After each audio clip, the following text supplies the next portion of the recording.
नमस्कार दोस्तों। हिंदू धर्म में जीवन के 16 संस्कार माने गए हैं और इनमें से अंतिम और सबसे महत्वपूर्ण संस्कार है अंत्येष्टि। लेकिन दाह संस्कार के बाद भी एक कर्तव्य बाकी रह जाता है, अस्थि विसर्जन। हम सभी ने देखा है कि हमारे प्रियजन के जाने के बाद उनकी अस्थियों को चुनकर हम गंगा जी में प्रवाहित करने ले जाते हैं।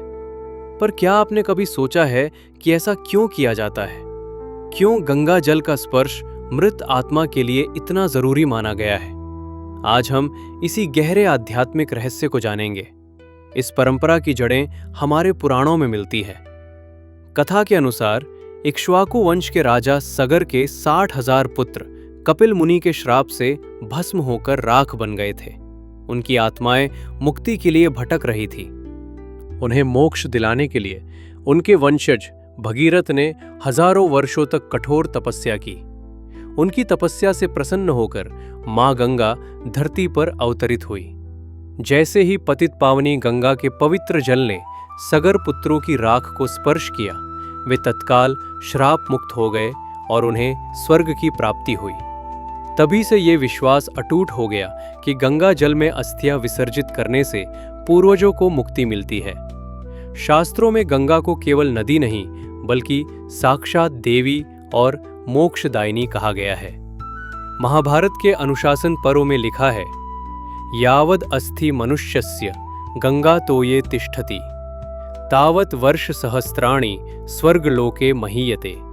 अर्थात जब तक मनुष्य की अस्थियां गंगा जल के संपर्क में रहती हैं, तब तक उसकी आत्मा स्वर्गलोक में निवास करती है। माना जाता है कि गंगा भगवान विष्णु के चरणों से निकली है, इसलिए उनके जल में अस्थियों का मिलना आत्मा का परमात्मा के चरणों में स्थान पाना है। दोस्तों, हमारा ये शरीर पंच तत्वों अग्नि, जल, वायु, पृथ्वी और आकाश से बना है।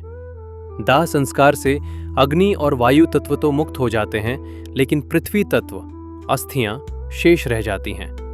अस्थि विसर्जन वो अंतिम क्रिया है जिसके द्वारा हम उस शेष पृथ्वी तत्व को जल तत्व में विलीन कर देते हैं।